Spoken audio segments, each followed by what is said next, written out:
So I'll say more later, but trust me, this has been some learning experience for me over the last 2 weeks, and you guys have done an incredible job. I mean, really, give yourselves a hand. And again, I'll say more about that later, but it has been a pleasure to work with you guys. It's been fun, most of the time fun. 12C's made it a little tough sometimes. No, just kidding, just joking. And so here's a 12C representative here, Charlene. Her topic is like Helen, is fashion related. And so when I read both their theses, what makes me, the kind of thing I think about is that maybe I don't need to shop at all, which is fine. If I can't shop fast fashion and high fashion, maybe I shouldn't shop at all, right? Right? No. Shopping is something I really enjoy. So it's a great, and I say that sarcastically, but no, it is interesting to see these views of fashion and to make a good thesis, a good presentation, a good argument based on high fashion here. And so in shopping addiction, I don't know, Denise always talks about her favorite rom-com movie, Confessions of a Shopaholic, is probably before your time, but that's what I'm reminded of when I hear Charlene speak. But it's a funny movie. But anyway, here are her words. She says, "I thank God that I can have the opportunity to stand here today. I would like to thank Mr. Wade, my advisor, Miss Monique, and my friends who helped me along the way of writing this thesis. Lastly, to my parents who made the time to come and support me today." Her thesis title, "The Devil Wears Prada, The Danger of High Fashion." Please welcome Charlene and her panelists, Mrs. Strickland and Mr. JC. Charlene, I'm going to set up the timer and I'll tell you when you can start.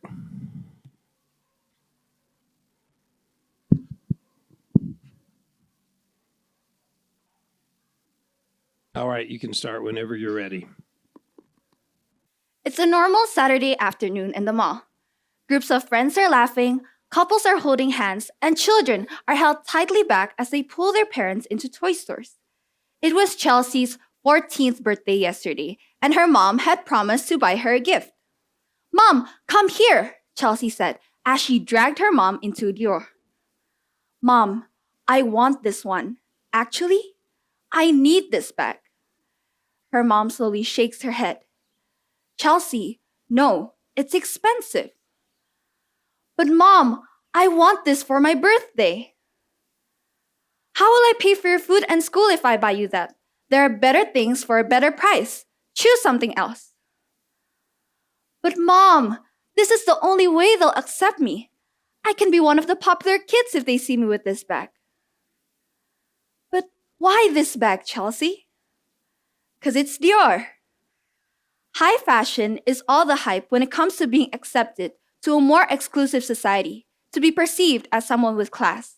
However, people should be careful of the psychological effects of addiction from shopping high fashion.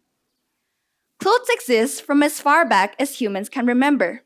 And today, the fashion industry consists of both ready-made clothing and hand-sewn clothing. Fashion, perceived as a luxury, dated back to the mid-19th century when the concept of haute couture or high fashion was found. Since then, haute couture and luxury were synonymously used, emphasizing the exclusivity of high fashion. Before the invention of synthetic dye, kings would wear the color Tyrian purple. This purple ink takes long harvesting, thus leading to high demand and such an expensive price that only the rich could afford to use it. Even from ancient times, the phenomenon of luxury clothing used to identify oneself as a powerful already started.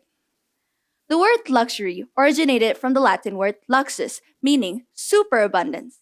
The Latin word luxation, meaning distance, also interprets luxury as distancing oneself from the usual needs. Despite clothes being a necessary good for humans, luxury clothing is not essential for living. In this presentation, luxury clothing will be referred to as high fashion, indicating expensive fashion products usually produced under named luxury brands. Many factors are associated with the desire of shopping high fashion, yet they come bearing consequences, which includes the addiction to shopping it. Addiction is usually considered a personal problem when a person is unable or unwilling to stop from doing a certain activity. It is like being sucked into a whirlpool and unable to get out. Experts in the field of addiction research have shifted from thinking that addiction is a pleasure-seeking activity to instead an escape mechanism from physical and emotional discomfort. Addiction is not always taking drugs or alcohol.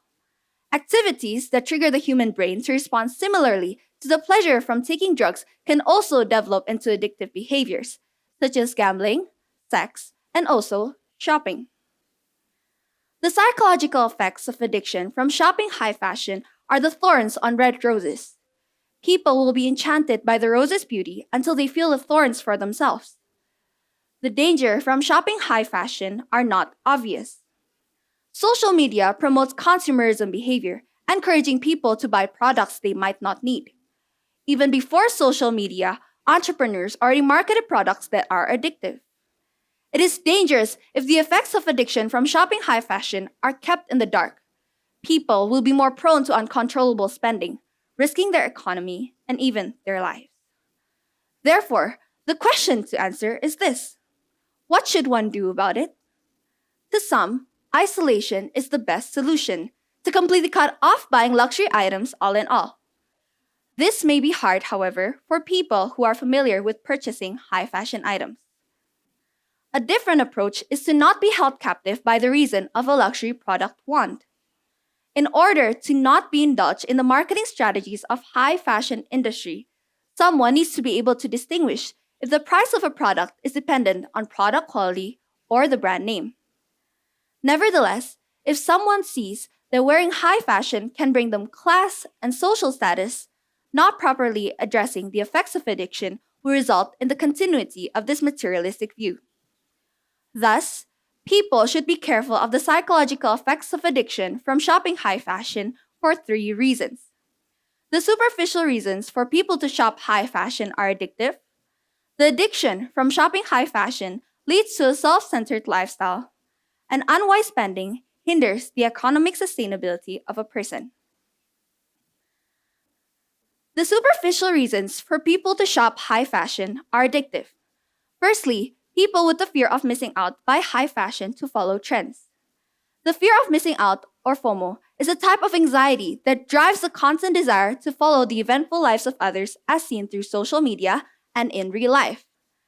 The desire to fulfill the latest trends impacts the consumptive behavior a person has.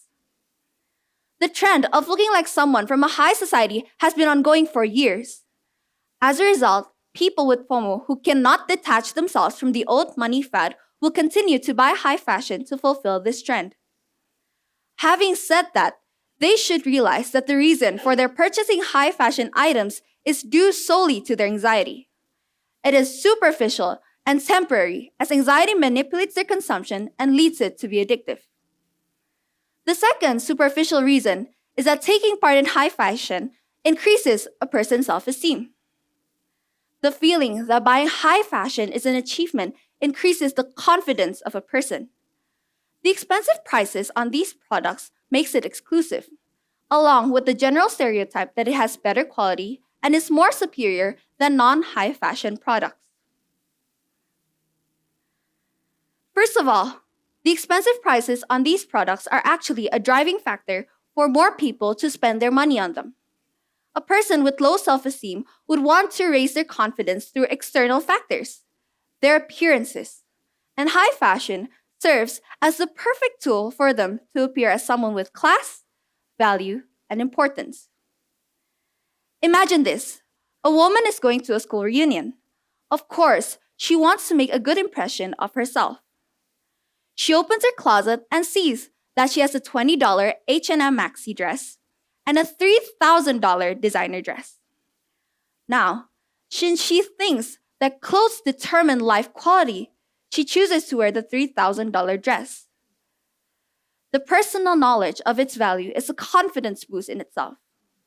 However, if the only source of raising a person's self-esteem is through the clothes they wear, then the addiction of buying high fashion will follow. Aside from increasing self-esteem, high fashion is the literal symbol of social status. The easiest way to gain attention is through the sense of sight. The other senses are much more personal approaches to know about someone, but looking at someone from afar is done every day, every time, and everywhere.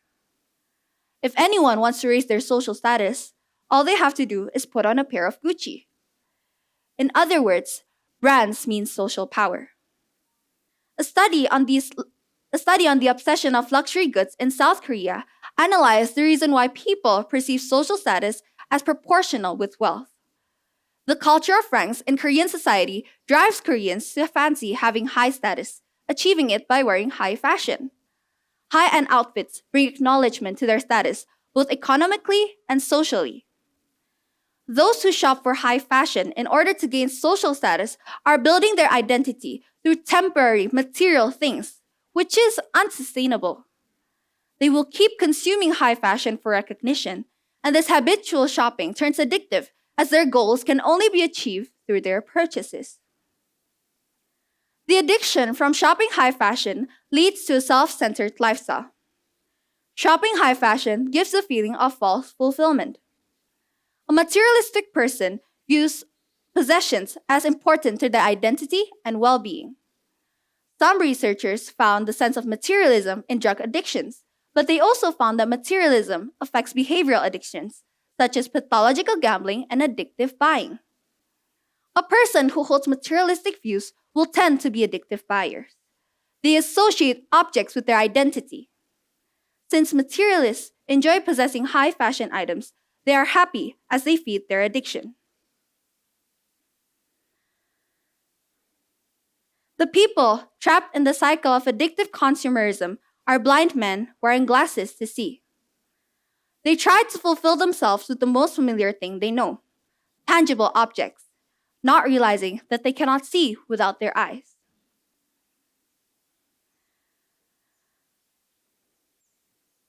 They will never be satisfied if not already content, just like the blind cannot see, even with vision aids. Without realizing, their lack of self-identity authors their loss of control, and the unending grasp for immediate satisfaction leads to their demise. The high fashion industry exploits the addictive behavior of consumers. In the 19th century, entrepreneurs have already started producing and marketing products that are addictive to maximize profit. An interesting statistic is that out of the alcohol bought by consumers, 80% are bought by the 20% of heavy drinkers. Numbers that show how addicts are the main source of profit for certain industries. These companies encourage excessive consumption and addiction for the sake of business. High fashion items are drugs. To those who long for affirmation and fulfillment, the high fashion industry is happy to cater to their wishes. They buy PRADA, Dior, and Chanel instead of pills. For consumers, a little knowledge is a dangerous thing. With no awareness of the sly tactics the industry is using to sell, more people are prone to be addictive buyers of high fashion. At the end of the day, the industry only wants profit. They do not care about the personal lives of consumers. An addiction to shopping high fashion alters a person's lifestyle. Simply having pleasures for something does not necessarily make it an addiction, but having undisciplined pleasures already makes them addictions. A person makes a decision based on what they think is most important to them. Consequently, addicts will always see their cravings as essential. Being addicted to shopping high fashion means that someone will continue to buy high fashion despite the economic situation they might be in. Since life decisions are determined by priorities that a person has, addicts will have an altered lifestyle and economic behavior due to their personal obsessions. Unwise spending hinders the economic sustainability of a person. A person's economy depends on their spending and saving habits. Most parenting books urge parents to encourage their children to save in order to teach them that money is not only used for spending, but also needed for emergencies. Additionally, self-improvement books highlight that money can only be spent once and no longer respent in the future. With the understanding that money is limited, people would be more aware to not spend their money all at one time. Saving is a crucial factor for someone to be able to wisely spend their money on needs and wants. It accumulates money saved in the past with present income. Without saving, a person's economy would be unstable and dependent on the income that they have at that instant. Spending on non-essential goods is not an investment. Investing is purchasing something with the goal of having more money returned than the money being invested. Therefore, to sustain personal finance, someone needs to be able to restrain their spending and not spend more than what they earn, even if it is called an investment, and especially on a non-essential good. A non-essential good is a good that is not required for living. Possessing a non-essential item, in this case a high-fashion item, is a luxury. However, with an unstable economy, purchasing a high-fashion item is an unsustainable decision for personal finance. Investment is required for economic sustainability and growth. The definition of the word sustainable is able to continue over a period of time. A sustainable economy has the same essence as generational wealth, an economy valuable enough to be passed down to future generations, and a way to achieve this is by saving. Some people will splurge and keep their leftovers to call it savings. Saving is not that. Saving is keeping a portion of income kept from the very start put aside for specific goals and not be spent. With economic sustainability, it enables someone to have financial security for the future. By allocating money into other assets, such as financial markets and real estate investments, it secures the tangible cash into intangible wealth. Intentional investment is like a wise family who would have food stored in their fridge instead of going out to buy ingredients every mealtime. Spending on exclusively wants deteriorates a person's economy rather than sustaining it. Some people argue that the individual economy would instead rise from treating high fashion as an investment. Luxury items tend to always have high demand due to its exclusivity. An easy example is the Hermes Birkin bag, costing from $60,000 up to $200,000 and only offered to returning customers of Hermes. A second-hand Birkin usually sells with a price increase.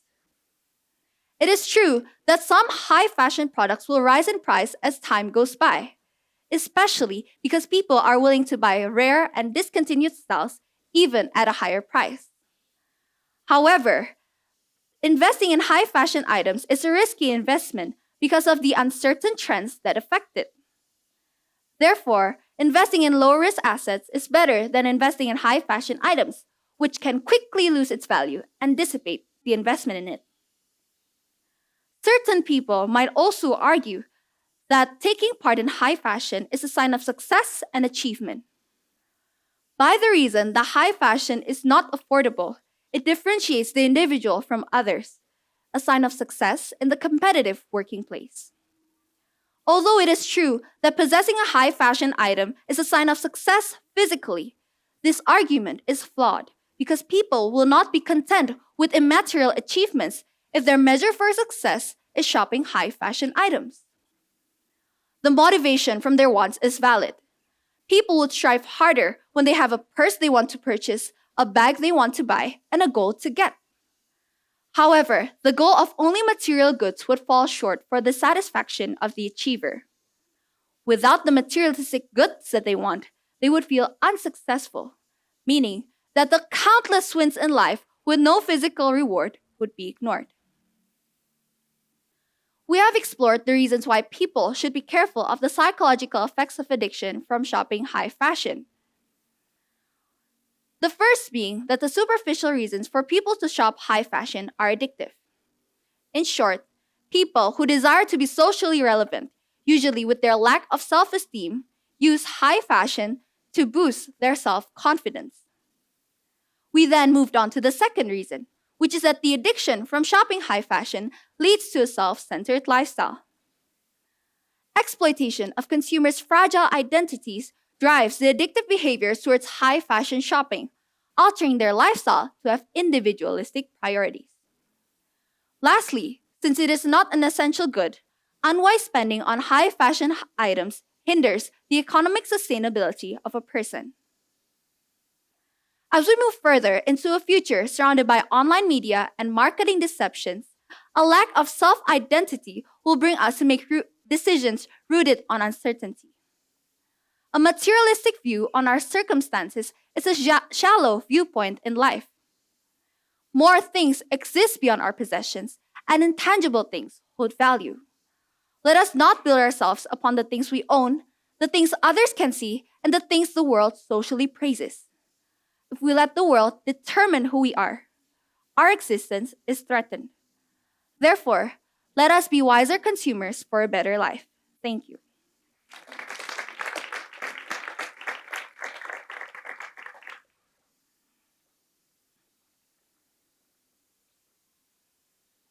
Good job, Charlene. Let's go straight into the Q&A session. We'll start with Mr. JC. Check.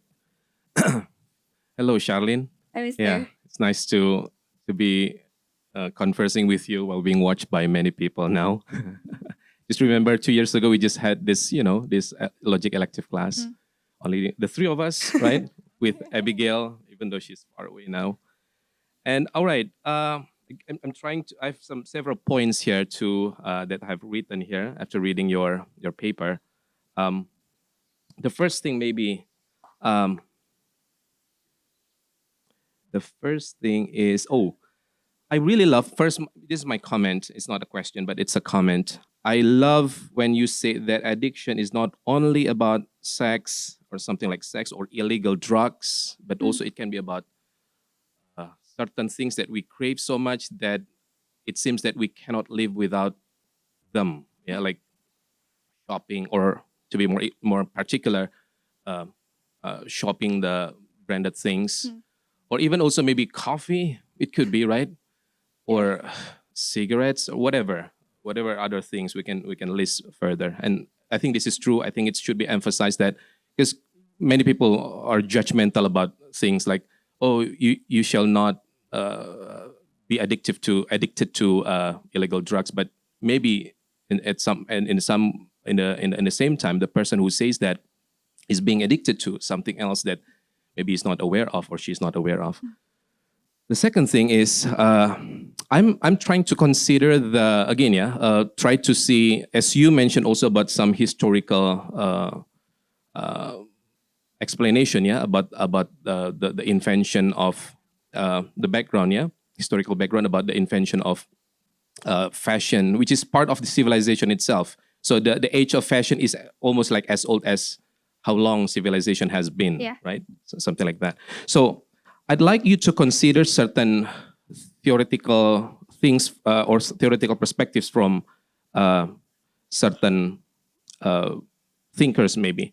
I remember that in the media, in the theories about media, in the communication science, especially Marshall McLuhan. I think human geography students must know Marshall McLuhan.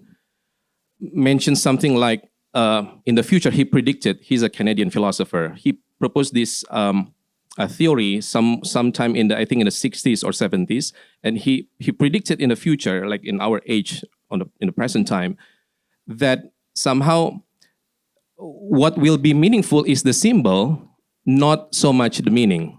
If we define symbol as something we attach a meaning to, so originally, the meaning should be higher than the symbol. But in the future, because of the advancement of communication and for information technology and also transportation technology, that people start to think that the medium is the message.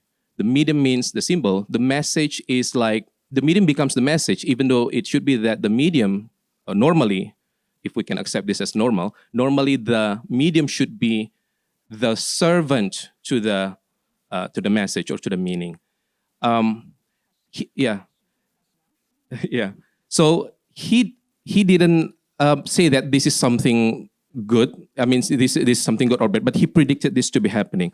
Another French philosopher says that, Pierre Bourdieu, sociologist and philosopher, says that we have many capitals in our life. It can be social capital, the way we are related to other people. It can be also economic capital. We have money, we have properties, and so on. And one thing also, besides other capitals that we have, is symbolic capital, that it is needed also by actually for an individual to be successful, if we can say that, to be flourishing, whatever it means, it may mean later in our life. That it should be the symbols that we have many times really affect us somehow. Like if we go to the school by using a car, even though the function is the same, like compared to when we go to school using a motorcycle or we walk or using angkot, but the symbolic value that you're using a car, and again, it can be made more particular later, what kind of car you're using, that somehow can give like some meaning to the people at the school. How do you respond to this, especially when many people believe that, especially in the modern times, that yeah, symbols are important, especially in this context, is the fashion itself, the high fashion, the branded fashion. By the way, Charlene, do you have some branded fashions, by the way? TV. Yeah, okay, yeah. Yeah. I mean, so it's not wrong in itself, right? Yes, okay, yes. go ahead. Thank you for the question, Mr. JC, and the long explanation. So, how I would respond to that question is that although I would say symbolism is also important in today's modern world, I think that people sometimes forget about the meaning behind it. And like what you said, they hold the symbol as more important than the actual meaning. I would say that if most people have that viewpoint on certain things, they would actually be materialists, as I've said in my paper. And being a materialist, I think they sometimes forget about the intangible things and the things that you cannot actually see, and they regard that as lower than the things that they do see, which I think, if let's say biblically even, it's wrong to say that, because even as we know, love and friendship, or the connections that we have amongst each other, we cannot see those. And if we only rely on a symbolism to define that uh, that relationship that we have, I think that it would be fast to dissipate, because if the material is gone, then the relationship or the connection will also go along with it. Yeah, it seems that maybe, yeah, these symbols, just like what I mentioned earlier, yeah, that it is as old as the civilization itself. When soon there is this agricultural society, there's like classes of people, and within such kind of system, in the same time, symbols play roles in the. Later, we can see that certain fashions are more expensive than others. Yeah. Another thing is that I'm more a little bit to the writing. Yeah. In your thesis statement, it's a big statement. You say that thus people should be careful of the psychological effects of addiction from shopping high fashion for 3 reasons. The first reason is superficial reasons for people to shop high fashion are addictive. I would like to you to explain this. Like I'm afraid that this is more about the wording. Yeah, I'm sorry, because we're logic learners, so we want to make sure that everything is as exact as possible. The psychological effects of addiction, it's caused by the superficial for reason. The superficial reasons for people to shop high fashion are addictive. I'm afraid that isn't this redundant, or it seems like it is to say that P is caused by P, or P therefore P, or if P then P. It's like it's very tautological, intuitively, commonsensically true, necessarily true, but it doesn't mean enough, especially in the world of reasoning. Yeah. What do you think about this? Or maybe there is like a little bit wording. I mean, it's a reworded. How do you reword it? If you agree with me, if you don't agree, go ahead. I think I do agree with you, Mister. So But, how do you fix that? I mean, so that this could be not tautological. This should be argumentative. Okay. So I guess I was trying to argue that the effects of addiction are caused by reasons that are not concrete enough, and they do not have the essence of those reasons are not really there, and they're actually just like fake and superficial, until they cause people to want to continue purchasing high fashion items again and again. And so I would say that these reasons, these fake reasons, are also addictive because they would want to crave those things again and again. For the sake of time, we need to move on to Miss Denise. Yeah. So what I hear you saying, great. By the way, great job. This was a really fun presentation and it brought up lots of fun questions and ideas, right? So thank you. And your memory, your poise, spot on. It was gorgeous. Well presented. So yeah, well done. So kind of to follow up on what you were just saying, that you can't say that people should be careful of the addictive nature of shopping high fashion because it's addictive, right? That's a redundancy. But I think when you were describing it, perhaps what you were arguing is, what is the motive? What is the heart issue for wanting that? Like, what is creating addiction to high fashion? It can be an addictive thing. And so why is that, right? And so what I was hearing is, it's our human nature, right? So we have this need for belonging, this need for status or approval, perhaps, right? Or it's a vice because I can't control myself. Like I don't have the virtue of temperance, right? And so I just I keep going there, even though I know I should stop, right? Yeah. So I think that's what you were arguing. And so I was actually thinking this applies to anything, not just high fashion, right? It could be anything, which is what you said in your paper. So specifically high fashion, are you thinking, is the problem with the people who are purchasing it, or is it the problem with the people who are creating it? Like, is it the industry or is it the market? What do you think? Thank you for the question, Ms. Denise. For me personally, I think that the problem is for the people who are consuming it and not entirely the industry's fault itself. Because I would say that the industry are only making products, and certain high fashion industries, they make good quality products that could justify the price point of their products. However, people and let's say society who has made the thinking that high fashion is a symbol of status and all those things are the ones at fault in this case, because they are the one who created this mentality and this mindset. And I would say especially for people who are on social media and they are as influencers and celebrities, they often display high fashion items. And since people look up to them as role models, they might think that the materialistic things that they wear is equivalent to them. Yeah, no, that is so spot on. I love that answer. That's great. Because the industry in and of itself is not creating the problem. The problem is in the heart of man and where they're looking for satisfaction and belonging and acceptance and value, right? Yeah, I think that's excellent. So now let me pivot to something else because I was thinking as you were speaking, by the way, I loved your metaphor about a rose and thorns. Oh my gosh, that was brilliant. Like it's beautiful at the beginning and you're like so happy with this purchase. And then the thorn comes when you get the bill and you're like, I have to pay for this later, right? And credit cards make it so easy. And credit card marketing in America, there's one in particular, I think it's the Capital credit card is this Capital brand, this bank. And they're always saying, spend your money on the things that matter. And they're kind of using your argument from your thesis about those intangible relationships of love and friendship and family. And they're saying, go into debt so that you can provide these things to show your love to your friends and your family. So how would you respond to that? The way I would respond to that is that even though money is not everything, everything needs money. Okay. Right. That means that... yeah, that's it. So how do we manage that? What's the solution, right? I think that it goes, again, for that one, I would say the marketing strategy for that credit card, it's quite unethical, I would say, because they are promoting debt for the showness of love and relationships.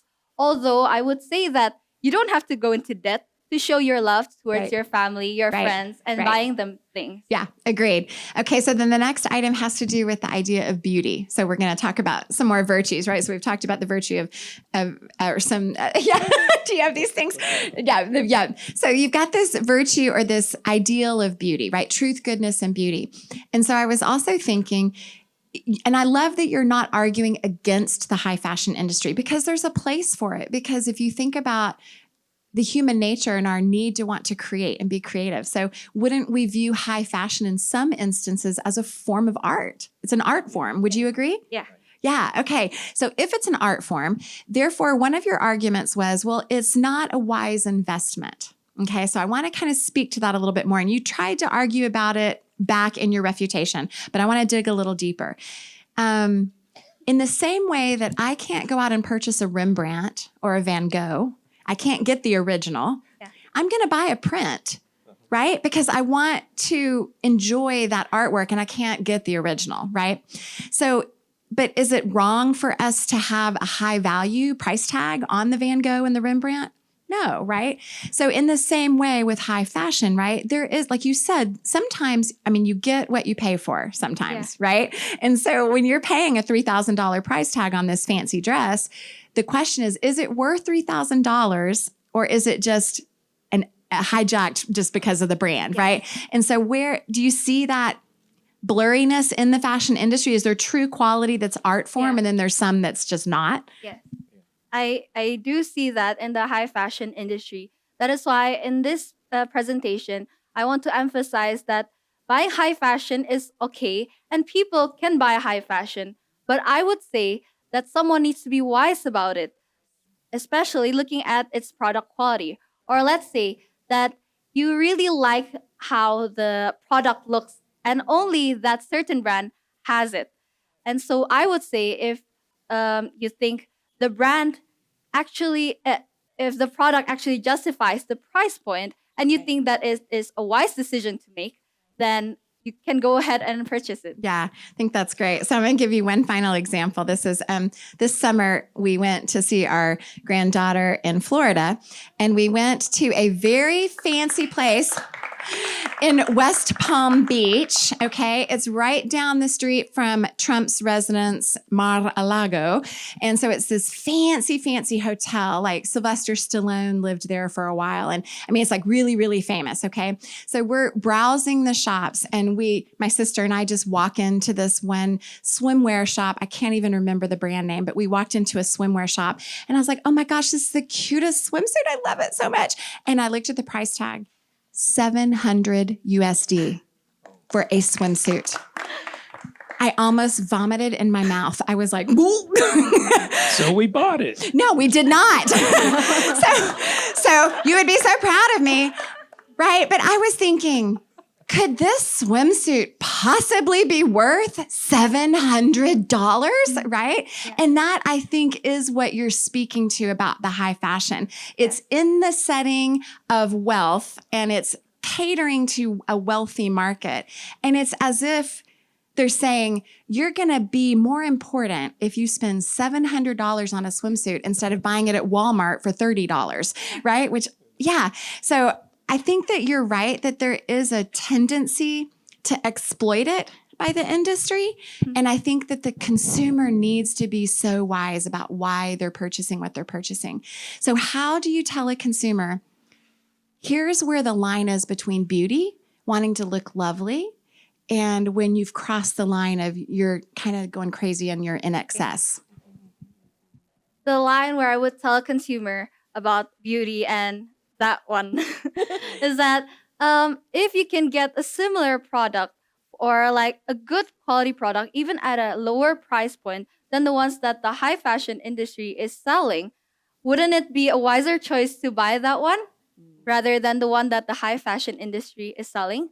And also, sometimes, as we've seen, I think that since the industry knows well about this addictive behaviors of consumers, sometimes they would even make ridiculous products and sell at a high price point, knowing that some people who are actually already addicted to their brand would still buy it.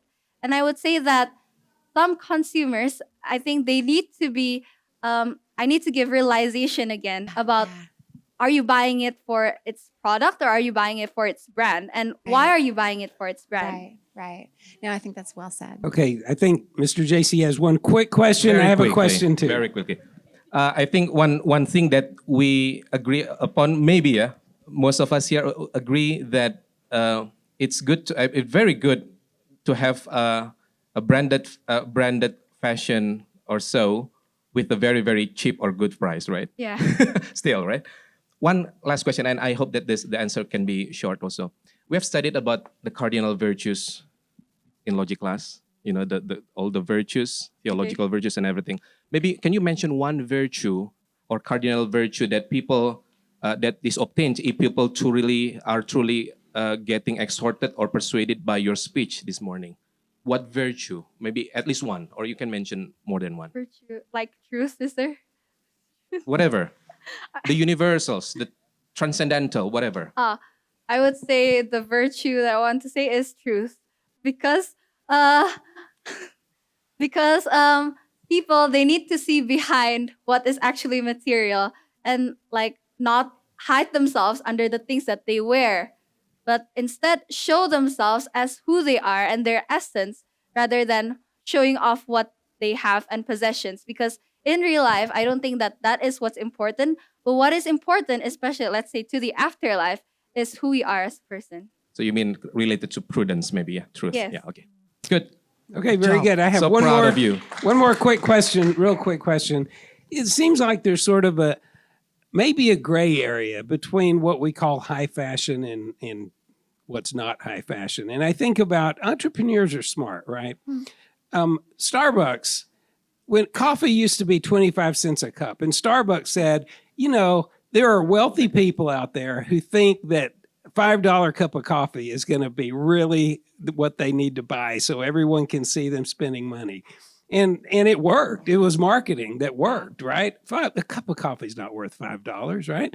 And so even when you go to regular brand stores, I don't know the names or I would say them, but it seems like there's this idea, at least even for me when I'm shopping, I think, I don't want to buy the cheapest thing. I'm going to buy something more because it's got to be better, right? Mm-hmm. Isn't there a gray area somewhere that applies to your thesis too? The quality section. Can I clarify, Mr.? So you're asking which is high fashion and which is not, or what? Yeah, I guess sort of. I'm trying to say, isn't there a sort of a overall principle that you're talking about that doesn't just have to do with Dior and whatever the other brands are, but just be smart about what you're shopping for, and even if you're not looking at Dior, isn't it wrong to look at the price first and think I should get that because it's more expensive? What do you think? Mr. I totally agree with you, because I think that judging something by its price point and especially ignoring its quality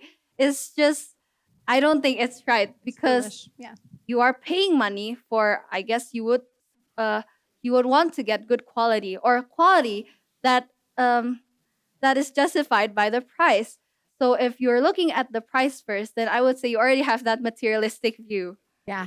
Good. So I have one final question, because this has to do with our students and what we wear. Are you ready? Yeah.